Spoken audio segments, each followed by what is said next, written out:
being reliant on someone, being relying on something. It's like it's not your fault. It's this, it's that, and you're passing this problem around, all these excuses, rather than taking charge of it and taking hold of it and putting it into action. It's like, well, actually, listen. First of all, you need to look at your circle that you're hanging around with. You need to stop drinking. You need to stop taking drugs, because guess what? You're going to end up in a hole. You're going to end up taking your own life, because that vicious circle, you need to break that. You need to be courageous enough to make a concerted effort to want to change. And the way you're going to do that. All right, Emma, let's get down to business. The first question that I've got for you, mate, is I deal with a lot of men. Why do you think that men are struggling so much right now? There's a stigmatism against men, isn't it? You're not allowed to be a man. You're not allowed to be proud of who you are. And I'm trying to flip that as we speak. I'm a proud alpha male. I'm proud to be an alpha male. I'm proud to be male. I'm proud to be a father. I'm proud to be a brother. I'm proud to be a husband. And that stigmatism is classed as toxic masculinity. It's classed, it's always been thrown back in your face. Everyone else is allowed to say how proud they are to be who they are and, what they are. And again, more power to you. You go ahead and do that. But if you're going to think that I'm going to stop pushing my agenda, and I don't push it in people's faces, but I'm a proud alpha male. I like to do things the manly way. That doesn't mean it's the right way. I like to do them that way. And men are struggling because the pressure is on us.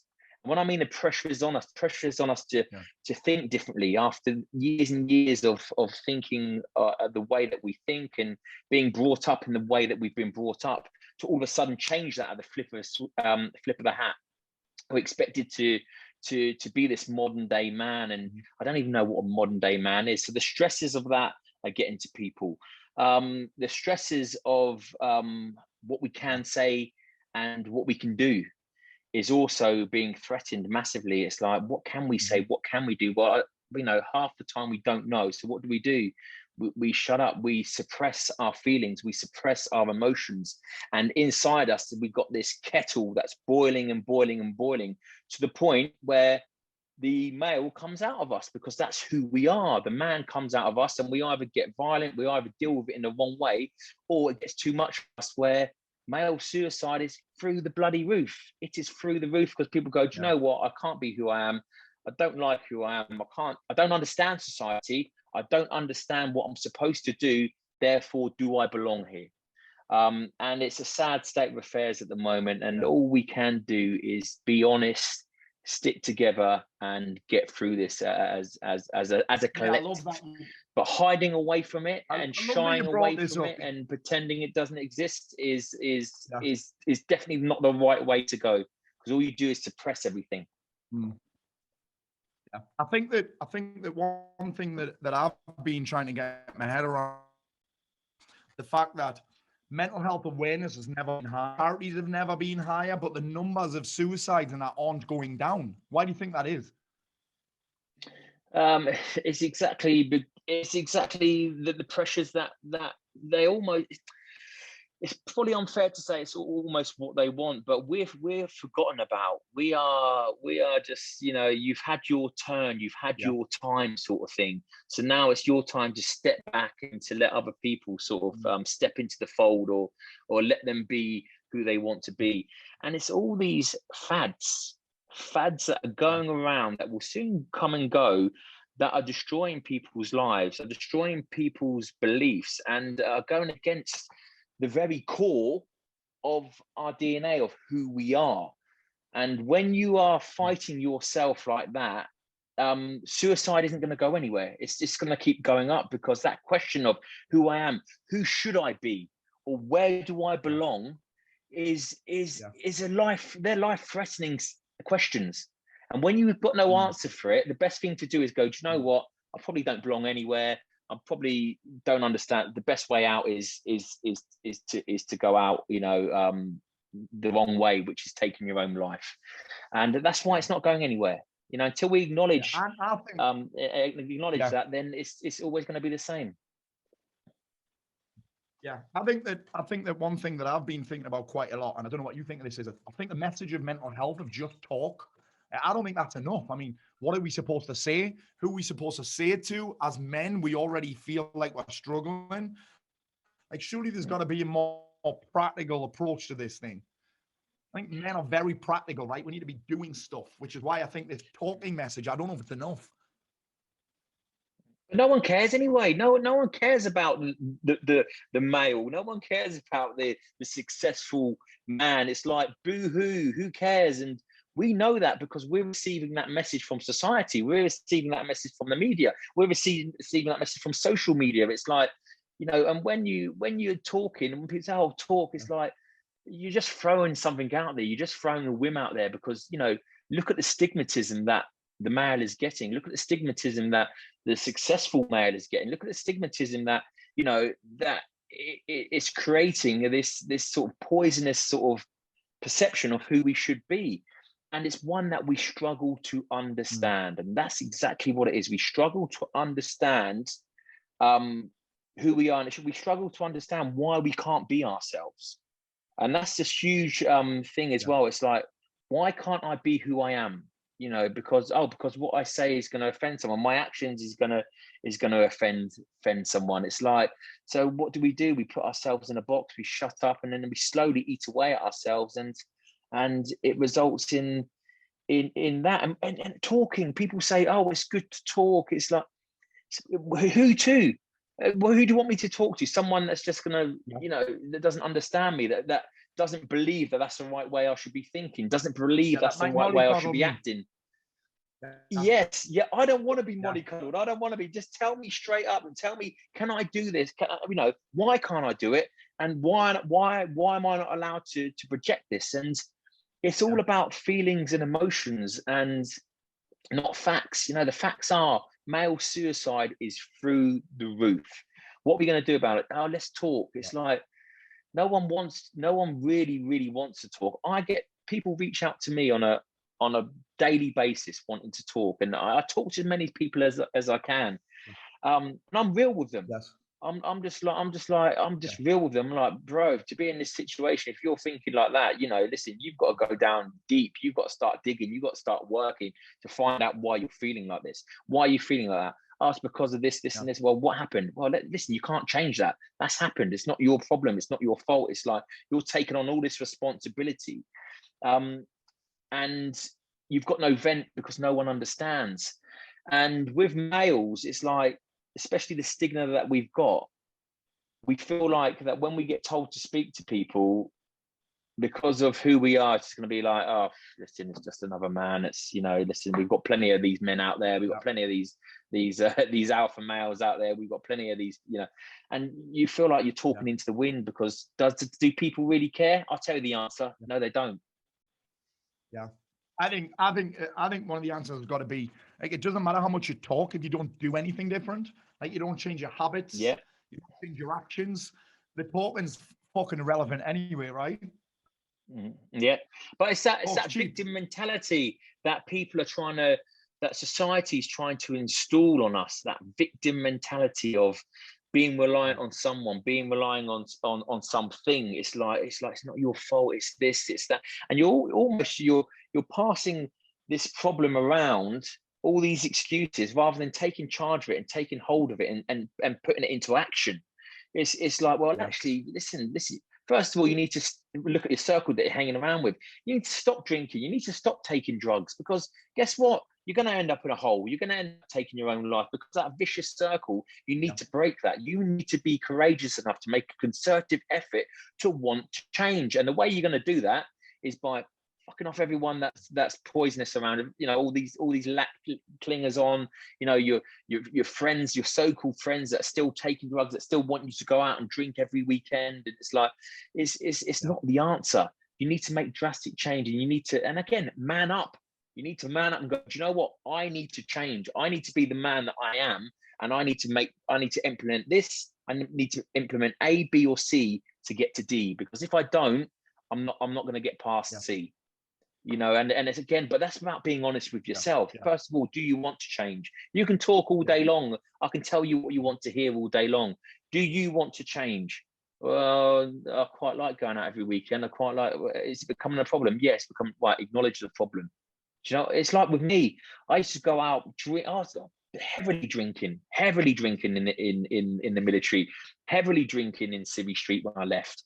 Every time, aggression, anger, violence, fighting. Well, and you end up in prison. Why do you think that is? Well, listen, there's one common denominator here. It's alcohol. So do you know what I'm going to do? I'm going to stop drinking for a while. But then I got to a stage where I stopped drinking for a while, and I thought, you know what? I'm not going to let that take charge. I'm not going to let that have one over me. So I'm going to start drinking responsibly. Yeah. And then the moment I started doing that, less fights, less aggro. My life changed for the better. People wanted to be around me more often. Oh, okay. Well, actually, I don't really need that in my life anymore. So when I do drink occasionally, it's just like, do you know what? I don't really need it in my life. But I've made a change. If you would have told me 5 years ago that I wouldn't want to go out every weekend with my pals and drink, I would have been like, are you mad? I want to be out every weekend. I want to be partying. I want to be, I want to be having a good time. But now if someone said to me, Ant, do you want to go out? I'd be like, no, I'd rather spend time with my kids. I'd rather, but I made a drastic change at the beginning and it was hard, but I kept at it. I kept at it. And after about 2 years, 3 years, it was just the norm. I couldn't think of anything worse going out on a bender for the weekend now. Do you know what I mean? I'd rather be but it was really hard. I had to make a concerted effort to want to change. And that goes down to you as an individual. So we must take responsibility for that as well and go, do you know what? Drugs, alcohol, common denominator there. The people that I hang around with, common denominator. You're only as good as your circle. Do you know what I've got to do? I've got to do this by myself sometimes. Yeah. And sometimes the best option is to do it by yourself. We always seek help and we're always told, go for help. But sometimes when you go by yourself and you decide to, do you know what? I'm going to cut everyone out of my life. I'm going to concentrate on myself for 2, 3, 4 years. I've done it for 5 years. Well, I cut out all my mates. I cut out everyone in my life. Concentrate on my career, just went like that. Yeah. And that's my media career. And it's just like, and then now I'm slowly introducing people back in my life. You, right? No, no one's going to do the work. No one's going to do the work for you. Absolutely not. But would you want anyone to do the work for you? This is why I say get a grip of yourself, take charge of yourself. Do you want people to work hard for you and give it to you on a plate? No, you don't. Acknowledge who you are. If you're that type of person, then you know what? Go around sponging off of the government. Go around doing that the rest of your life, and you can just be that guy that's just plodding through life, that's living off the state. And if you want to be that guy, then go ahead. But I don't want it on a plate. I want challenges in front of me, and whether it's negative or positive, I want people to challenge me because it gives me drive, it gives me ambition, it gives me the will to want to smash through anything that's put in front of me. And that's mainly people who don't believe in me, people who go, oh, he go back to his old ways. He'll go back to fighting. He'll go back to the street life. He'll go back to drinking. And I'm just like, listen, mate, you've got the wrong stick here. Do you know what I mean? And so again, you just got to you've got to be honest for yourself, and you really got to take charge of who you are. Yeah, mate, I love that you came onto this, because one of the questions I obviously wanted to ask you, you're talking about challenge and your media career, like you've gone through a bit of a challenge recently, right? Yep. Yeah. But it's a challenge that I've gone through recently, and it's one of those where you just like, I'm safe in my knowledge, safe in my heart that SAS UK wasn't in my future anyway. So has it affected my career? Yes. Absolutely not. Has it enhanced it any way by them acting the way that they did? Ultimately, yes, it has, because people know me for who I am. They know that I'm when it comes to work, I work. I give 110% to everything I do. I'm passionate about it. If you try and butt heads with me when I work, then, and I know that it's for the better, then you're going to come across a bit of resistance, and you better believe it, because my standards are extremely high. I don't mix business with pleasure. And when all this came up, everything, I just took it with a pinch of salt, because it's like, he said, she said.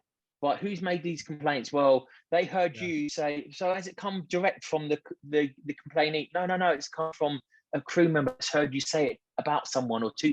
And I'm just like, get over yourself. Do you know what I mean? And that's why it can bounce off me.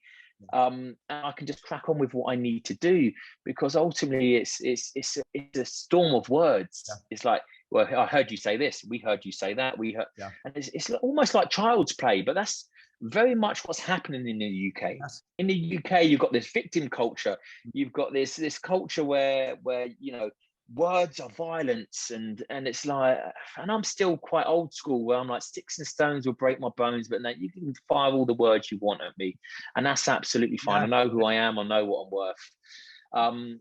But the moment it starts affecting my family, it starts creeping into my family, then we're gonna have a fucking problem there. Do you know what I mean? Because everything that I do, to defend my family, and I do to put food on the table to protect them, the moment it starts creeping into that, then you will find a little bit of resistance being pushed back at you. And it might not be immediate, but it's going to be there.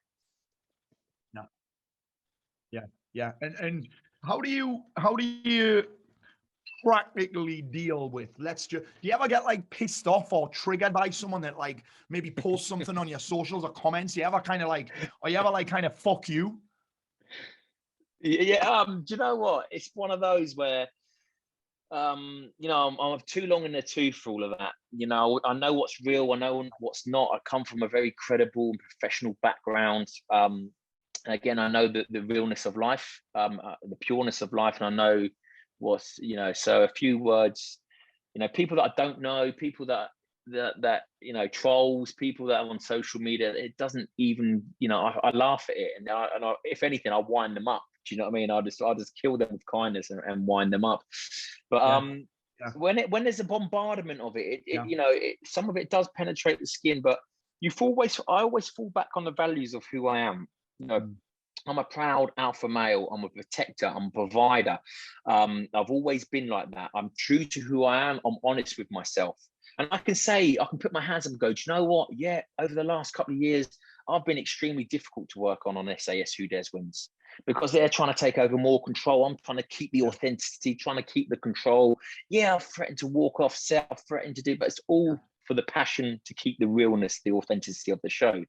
And then when it comes on to, well, actually it's offset what you said about this, and you're the suggestive comment, I'm like, I can get as drunk as a skunk, and that's not in my nature. That's not who I am. My family know that. My wife knows that. You know, I'm more of a boys' boy. I go, you know, fuck off the chick. Let's go and you know, have a drink with the lads.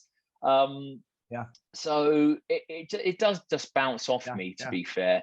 But it just makes me realize how fragile and how fragile the UK is, really, you know, and this victim mentality, how it's spreading and taking over, is really, really concerning, to a point where you just think, wow, you know, my career could be cancelled if I wasn't who I am, because, you know, I'm too far gone, too long in the tooth now to be completely cancelled. But and people know who I am, you know. Yeah, I've had a sour experience with SAS UK, but we get on with things and we move forward. But, you know, I feel sorry for people that are just, you know, starting to, you know, they've got jobs that's just started in the industry, that have just started. It might be a job in banking. It might be, and they've said something wrong, and their careers have just gone, come crumbling down. And these are a lot of my messages on social media are for these people. There's subliminal messages behind it to say, look, just be yourself. I promise you, when you're yourself, things will always be okay, because you can stay true to who you are. You know your foundations, and you can always build from your foundations. But the moment you start lying to yourself and you start, you know, becoming someone else, you start trying to fit an agenda that's not you. You know, I say to people, if you lie to yourself, you're going to live a lie. And what's that? You're always going to, and the only person that's going to figure you out is yourself, because you're just going to come back and you're going to mess up somewhere, because your values or your views don't align with the lie that you've, you know, thrown yourself into. I think I know the answer to this. Is there anything that you've said that you wish you could take back? Nothing at all. No. And honestly, there's no, and again, why I say there's no regrets and no, it's, even if I have said something wrong, I'll be the first to put my hand up. You know, when this all came out about SAS UK, and they're like, yeah, you were difficult on set, and, you know, your personal conduct on set, I can take my hat off to that all day long and go, do you know what? I know exactly when it was. Yeah, and I did go mental, and I did threaten to walk off set. I know exactly when that was. I can go, do you know what? yeah, I'm happy with that. Yeah. And I did say that, and it does warrant a bit of a, a bit of a bollocking. It does warrant, some issues to be raised. I can live with that because I know I've done it, and I'll go, yeah, I have done that. Let's talk about it. Let's find a solution for this. Yeah. So yeah, I think that regret happens. I think that you would only regret it if you won't take responsibility for it. You put your hands up and said, yeah, regrets and responsibility don't go together, right? No, they don't, mate. Paul, you're exactly right. They don't go together. And also, if my moral compass is not, is swaying off of true north, then it's time to look at yourself and go, right, have I done something here? Or have I? And again, there's always something that, something doesn't happen like this for me to have done nothing wrong. Do you know what I mean? It's like, well, fucking hell, yeah, I was like this, but I did, I was like that, and you can sort of take it as it is, but it was all for the best of the show. And I've always said on, more and more as the series is getting on, more and more control is being pinged from my grasp. And I thought the moment that last thread goes, then I'm gone. And that's exactly what happened. They knew I was going. They did know I was going, and they reacted first of all, and probably in the wrong way. Yeah. And mate, I'm just thinking about this now, compared to some of the challenges you've had in your life, really, compared to what you went through in the military and when you left the military, this is not even a big challenge, really, is it? Do you know what? I'm so grateful for life, full stop. Do you know what I mean? I'm just so grateful to be here. I appreciate everything in life. Do you know what I mean? Only because I've seen the purest form of life. I've walked that line of life and death where, if I step that side, I'm going to die. If I step that side, I'm going to live. And I'm grateful when I get back and I can eat food and I can have a cup of tea and have a cup of coffee. I'm grateful when I can put my head on a pillow. I'm great, so, and again, going into this world, knowing what's real and what's not real, I can break it down. I don't fit in a room full of celebrities. I don't fit at an award show. I don't fit in, because all of that's fake to me. I'm not saying it's anything wrong with it, but it doesn't rub with me. I'm not that type of celebrity, if you want to put me in that box. So it's when it comes to things like this, it's but it's an eye opener, because you learn how toxic the press is, the papers are, and how they feed off of negative news. And it's like, there's only a story if there's negativity there. And it's like, listen, do you want to hear some positive stuff that I've done? No, we're not interested in that. And we're not interested in the lives that you inspire, the sellout tours that you do, the millions of books that you've sold, the books that are now in schools that you've done. We're not interested in that. We're just interested in your personal life and making up stuff. Positivity it can make a negative. Positivity doesn't sell newspapers, does it? No, it doesn't. And it's exactly that, Paul. Positivity, unfortunately, in the UK, doesn't sell. Do you think, I'm just thinking about this right now, do you think it's because a lot of positivity could make the whole victim mentality, if they see positive stuff, it makes them they choose to feel worse about themselves, right? Misery loves miserable company. Yeah, there's a fine line between being, my wife sometimes says to me, and if I hear you say positivity one more time, I'm going to kill you. So there's fake, but there's fake positivity and there's real positivity. I don't go around preaching positive, hey, sprinkling fairy dust. That's not me, but I do love flipping a negative into a positive, and that doesn't mean I'm always happy. I could be quiet for a few days and then boom, I've come up with a positive solution from some negativity that I've been churning away at. But it's like you got to appreciate life. You got to look at life. You got to look at your children. Look at where you are. And it's like, people. When I came out of prison, Paul, I tell you what, I was one of the happiest people in the world. I had £10.52 in my pocket, and I had no responsibilities. And I felt like Zeus. I thought, you know what? All I can do now is build from here. I can't go any further. If I go any further down, then I'd end up taking my life. Do you know what I mean? But what I can do, I felt like, I can remember that feeling of just like, right, all I can do is build from here. What a position to be in. And what were Do you your know what I mean? plans what were your plans when that happened then? Because I'm sure it wasn't to get on TV. No. Listen, this has never been my career of choice, shall we say. You know, I went back on the security circuit. You know, I went back working, you know, shitty security jobs for like, you know, pennies a day. Do you know what I mean? But, you know, working with, it's again, you know, I don't want to sort of bad mouth it, but, you know, working way below my pay scale, but I had to do it. I had to start off somewhere. I couldn't just all of a sudden go out and think, right, I'm going to start off where I finished off from. No, actually, I've got this huge hurdle in the way that's brought everything crashing down. But actually, do you know what? I've still got my foundations to build on. So my foundations of who I am, I know what I'm capable of, I know my worth, I know my values. That's my foundation. So then bricks came tumbling down. There were no bricks left, and it's like, you know what? Pretty solid here. I can build from here. And again, flipping the negative into a positive. It's like I could look at this in a negative way and go, I'm skint. I've got family to look after. I've got no job. Feel sorry for me. I'm gonna sign on the dole. I've now got a criminal record, and I didn't. None of that even entered my head, Paul. I didn't even allow it to enter my head. Because I think so positively. It's like, right, fresh slate. Yeah, I can only build. Let's go after it. Yeah. And how did the TV thing end up coming around then? Well, the special forces circle is very, very small, and one phone call led to another, which led to me saying, "And you know, we heard you're in the special forces. We've got your number for so and so. It's a good power mine, Dean Stott. You got your number off of Dean, and we want to know if you want to be interested in doing this show." And I'm just like, yeah, let's give it a crack. Do you know what it was? It was an opportunity that came along, and I chose to really grasp that opportunity. I thought, you know what? Yeah, it's exciting. It's new.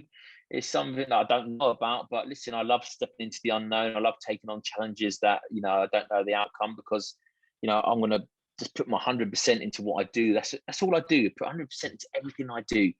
And 9 times out of 10, it pays off. And I thought, you know what? Let's give it a go. And it was just off a whim. I thought, you know what? Let's try it. Yeah. First series came out, and I've never looked back since. Yeah.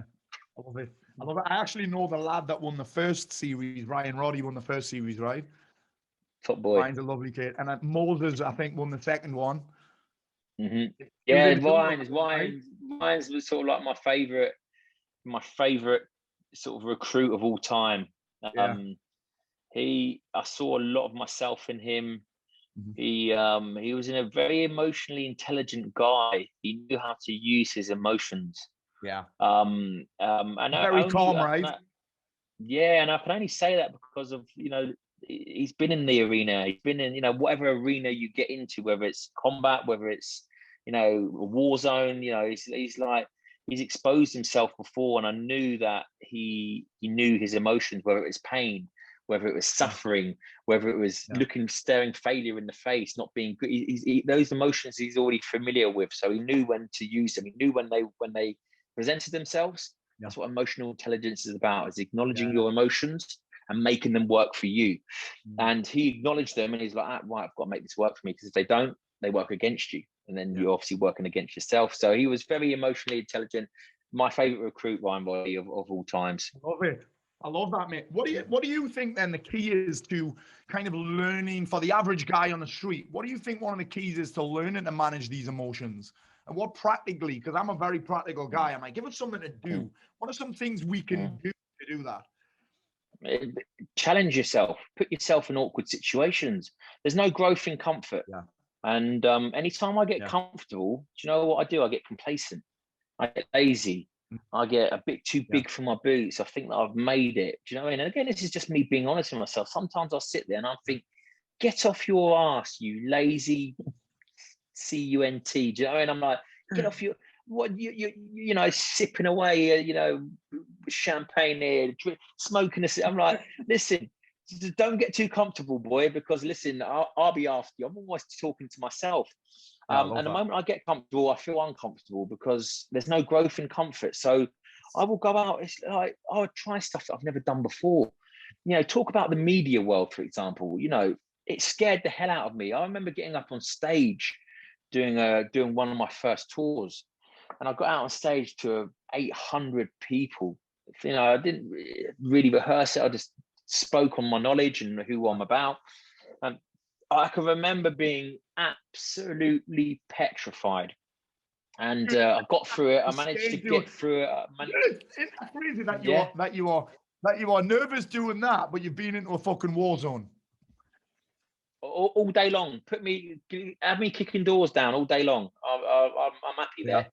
But getting up, because it's something different. It's like something that I've never been exposed to before. But the moment you expose yourself, you take a layer off. And when you take a layer off, you start to understand more and more about yourself, because a layer's come, you're getting closer and closer to the nut, right? It's like, oh, I'm starting to understand about myself now. And then exposure, I say exposure, repetition.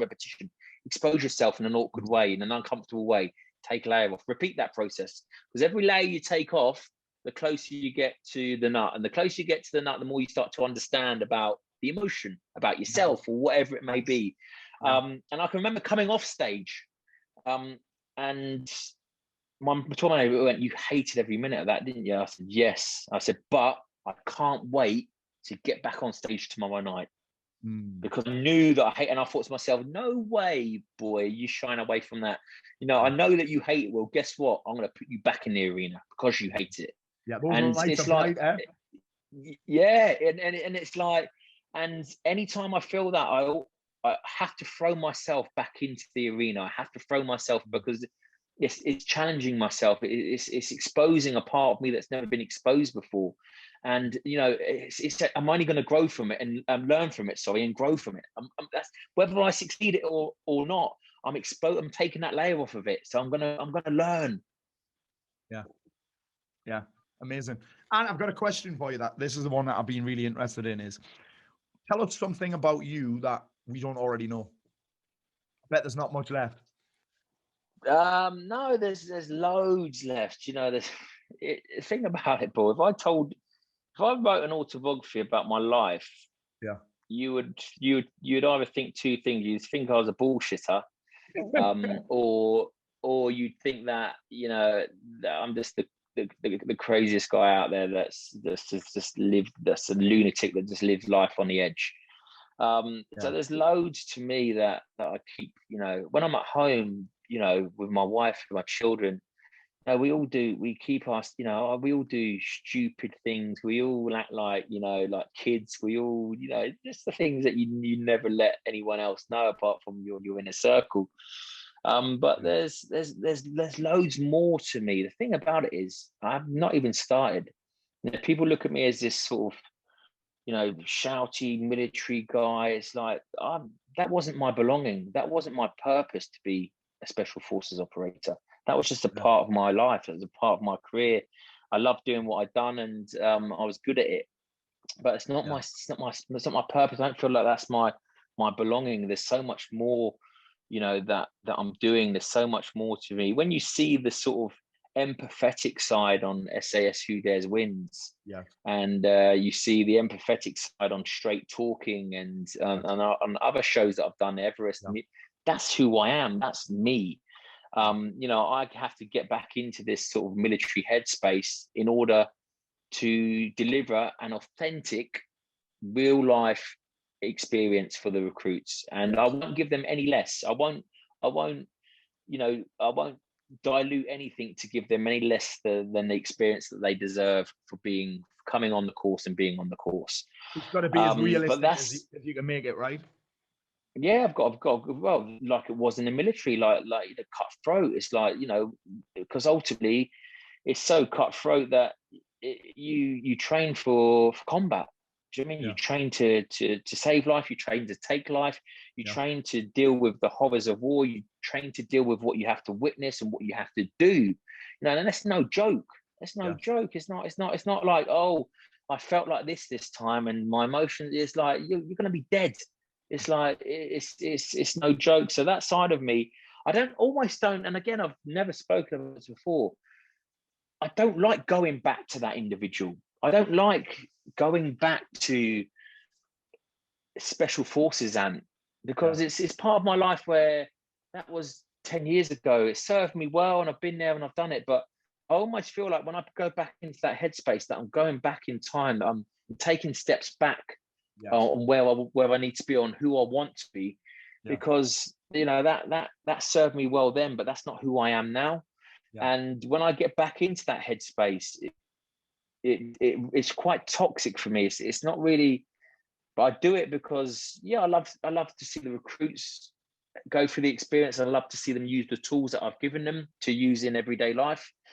But it doesn't do me any favors, because it puts me into a headspace where I've grown so much from. Do you know what I mean? So it's and that's, a lot of people don't know that.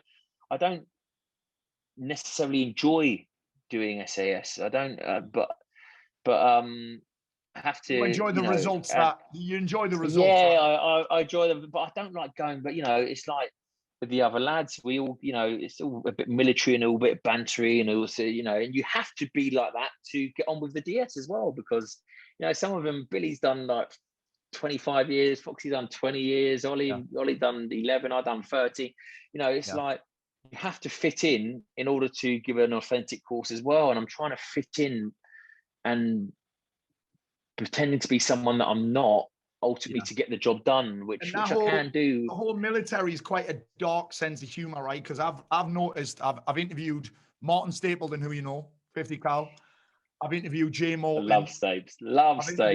And I've interviewed Ollie. And I've got on quite famously with them. And I'm always like, I've never been in the military. I'm not cut out for that. But I always get on quite famously with them. And I think it's because I've got that dark sense of humor as well. Yeah, and that will never leave me. Do you know what I mean? It's like, that's having a laugh at my expense, having a laugh at other people's expense. And again, their words. I'll say it again. I'm old school. And again, I'm old school because it works for me. Sticks and stones will break my bones. Now, you can call me anything. You have a laugh about my height, laugh about my, whatever you want to laugh about. And I'll laugh about myself. But also, this whole, I think this, again, bringing what works for me. I'm still sort of like this strong and silent type. It's like everything's now strong but not silent. Do you know what I mean? It's like, well, yeah, I agree. If that works for you, by all means, talk. Please do, because you don't know if it's going to help you unless you do talk. Okay, but I've been. Could be a start. 100%, 100%. I've been through it. I've been and talk. Okay, talk. It doesn't work for me. I'm rather just crack on, acknowledge what's gone on, leave it in the past, and move forward. So I'm still this sort of old, and I think that's so not welcome in society. It's so not the political agenda as well. It's so not. It's not. There's not this, the agenda in society where, that where I'm strong and silent, that it's like, oh, that goes against everything that we're trying to say. And I'm not saying, but don't get me wrong. I'm not saying that's just me. So don't say it's to think that because I be that you should be offended because you don't do that. It's like, you crack on with what you want to do, because ultimately, everyone's different. But that works for me. I think a lot of people, they expect them from other people. You don't expect you from anybody else, right? You know what? And that's why I get so much shit in the media. Because I'm bulletproof, because they know that they can go at me and go at me and go at me, and it will bounce off of me. If I was to go, do you know what, guys, I suffer from PTSD. If I had this victim mentality, I suffer from PTSD. Do you know what I mean? You don't know what I've experienced in war, blah, blah. You watch the media would just go, everyone would pull off, and no one would cancel me. No one would. I could play that card all day long. I could play that PTSD, and I go, oh, and they'd feel sorry for me. Then I'd be like, what are you feeling sorry for? Do you know what I mean? It's just because I'm like, no, do you know? Bring it on. They feel like they can get both barrels out and keep firing away at me. But the moment if I did come out with the old victim mentality and the PTSD card, and you watch, everyone would soon pull off, because then I'd be fit. Then I'd fit into their political agenda. I would fit into their box and not mine, because they can't put me in a box, because I don't fit in. I don't belong in the box. How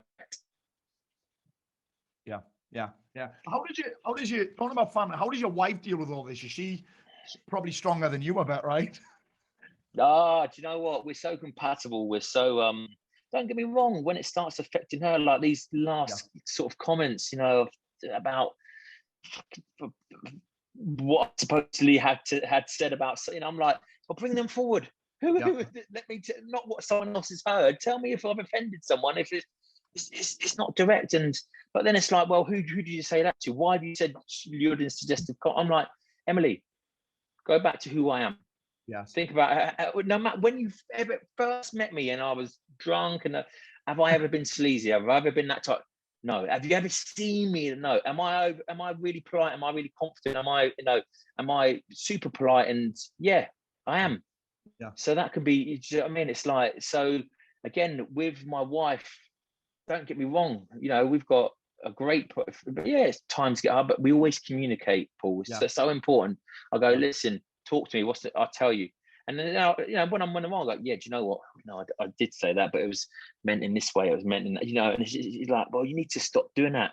You but I'm like, but the moment you tell me to stop doing something, and I know that, it's like telling a kid not to press a big red button. I'm just like, and I've got two things that I live by. I don't go out to offend people. So if you choose to get offended, that's your problem, not mine.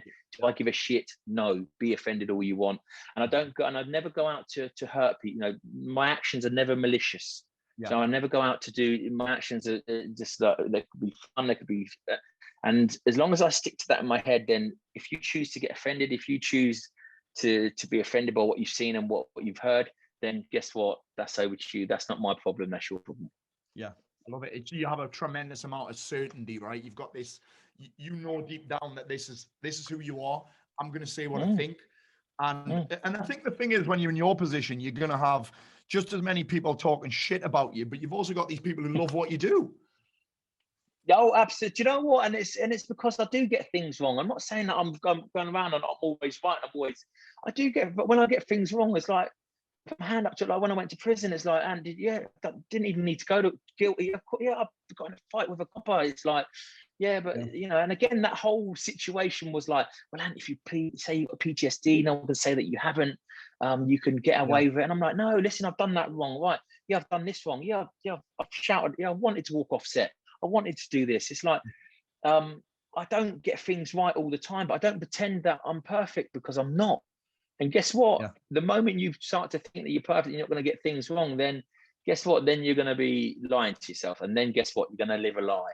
Yeah. So I think that's why people can relate to me, because I can go, do you know what? Yeah, I said that, but they're my views. I don't really, change. Yeah, I've maybe been, asked to say this, but they're my views. They're my values. That's what I actually believe in. Yeah. And it's. And I think you're always. It's a trait that I never change. Yeah, I think there's always, like, you can't get praise and support without criticism and challenge, right? They both kind of go together. My wife didn't challenge what I did. Sometimes I'd get carried away. She just sometimes brings me back down to earth, so I don't get carried away with myself. Yeah. Do you know what? My wife does the same. And she brings me back down to earth all the time. But it's really strange, Paul, because to be a extremely confident, positive alpha male is, people draw strength from that. Real people draw strength from that. But oh my God, does it upset the woke? Does it upset the snowflakes? Does it upset that sort of PC agenda, the PC world, PC? And it's just like, that's who I am. Do you know what I mean? It's like, do you know what? That ain't going to change. I'm always going to be confident because I know who I am. I know what I'm capable. I'm always going to be positive because that's the mindset that I've trained my mind to be in. And I'm always going to be a male because I'm proud of it. And I'm an alpha. I'm a protector. I'm a provider. And I keep saying that to the cows come home. You're always going to be a male.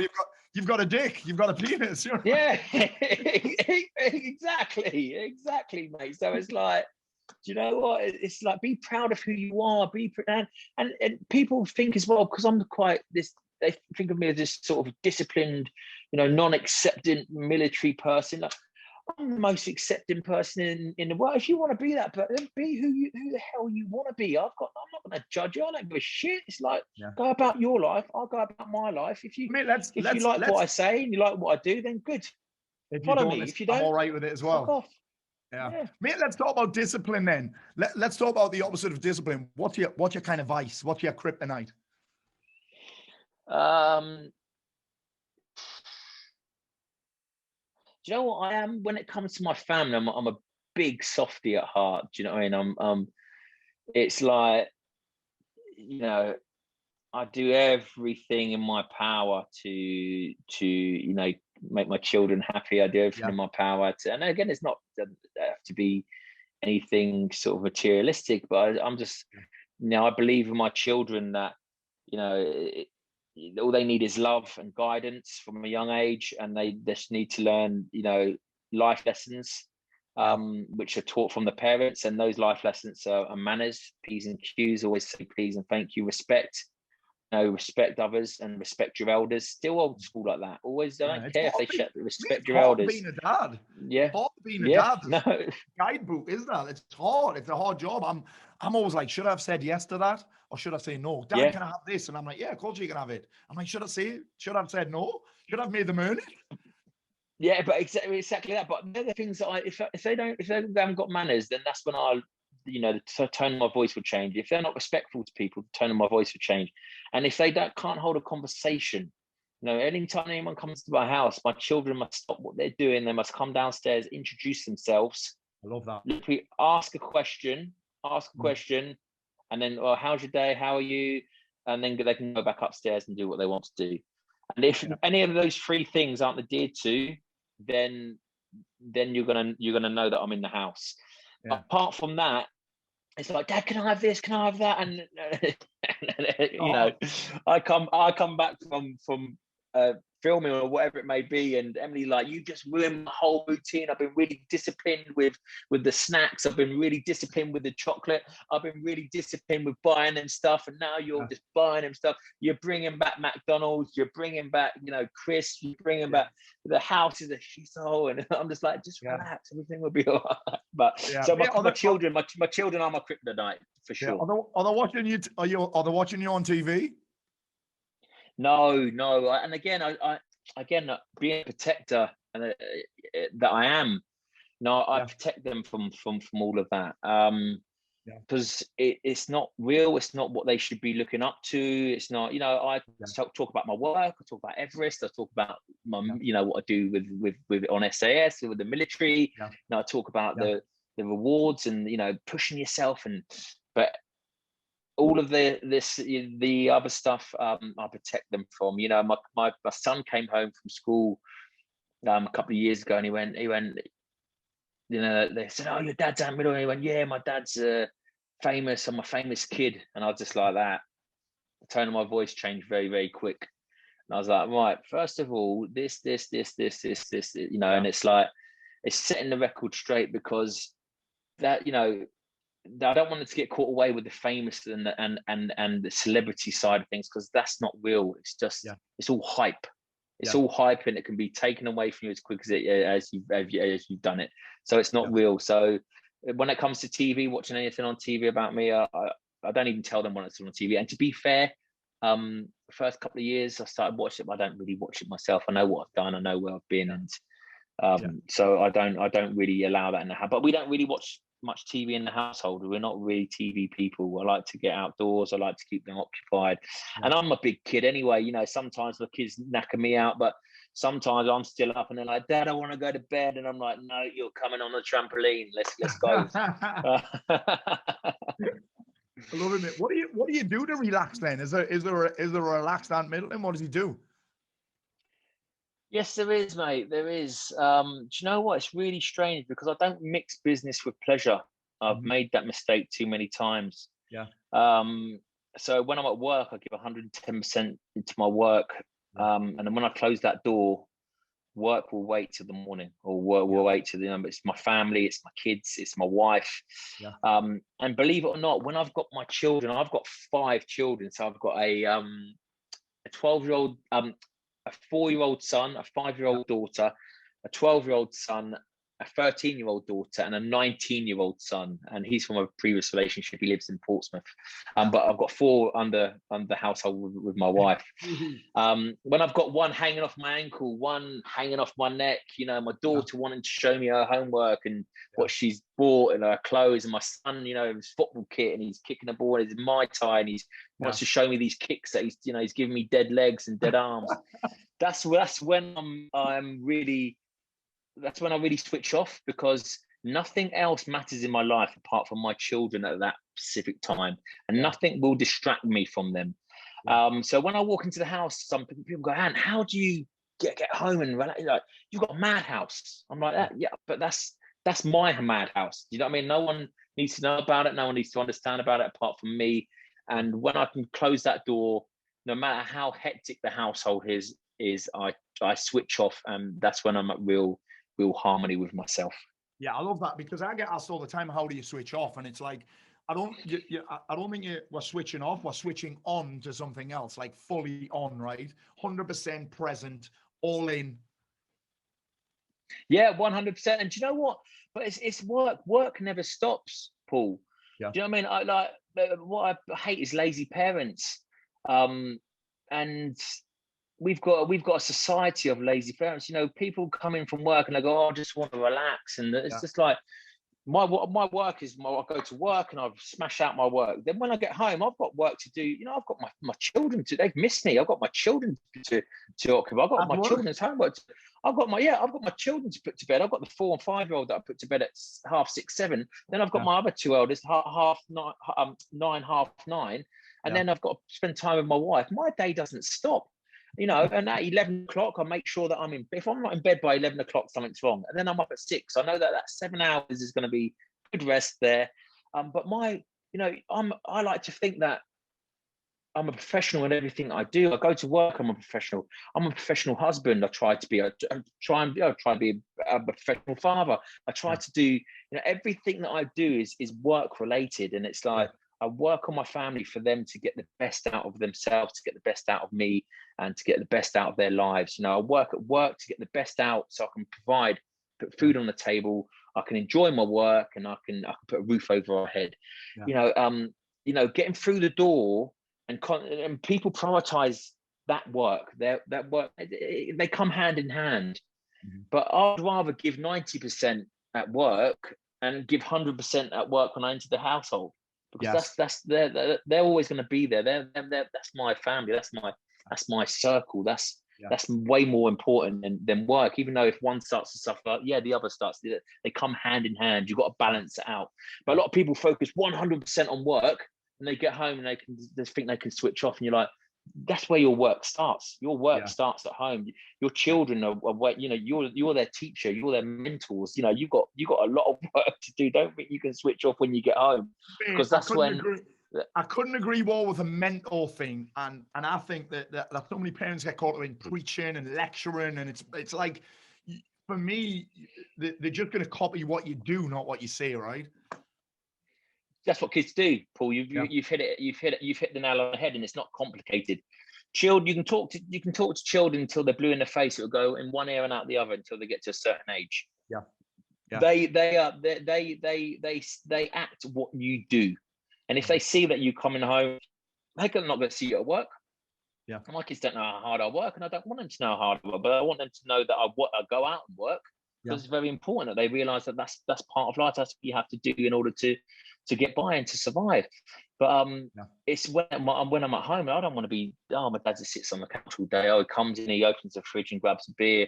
It's like, it's no wonder they're kids become lazy. Kids live in a negative sort of bubble, and they get stress and anxiety when they're young. It's because they're used to this negativity. It's like, and it's, for me, the moment that into the environment, right? The moment that starts, I acknowledge that environment in my household, then I have a word with myself. It's like, right, listen, I've got to take control of this household. I've got to, take charge of it, and I've got to make it work for everyone around here. I love it. And listen, I know your time's valuable, mate. So thank you so much for joining us on Paul Mort Talk Shit, mate. It's been an absolute fucking blast Thank you so much. No, listen, Paul, listen, loved it, mate. Really, really loved it. And listen, if you need me on any other time, just give us a shout and we will do a sequel. Mate, I appreciate that. Also, where's Ollerton? Ollerton is next door to me, actually. He's on this side. You can see we've got these small rooms. But he's actually out and about this evening. But Ollie's a great guy. Do you know what? Ollie's as mad as a box of frogs. He just makes me laugh, Ollie. But do you know what? We've got a great team out here. We've got the old original crew back together. They're letting us crack on with our own stuff here, you know, letting us do our bit and we let them do their bit. And it's really refreshing to be back with the lads. So all good. Mate, I love it. Mate, thank you so much. By the way, I had to pull some strings to make this fucking happen. Holy shit. Do you know what? Mate, my agent went to your agent first, your publishing agent.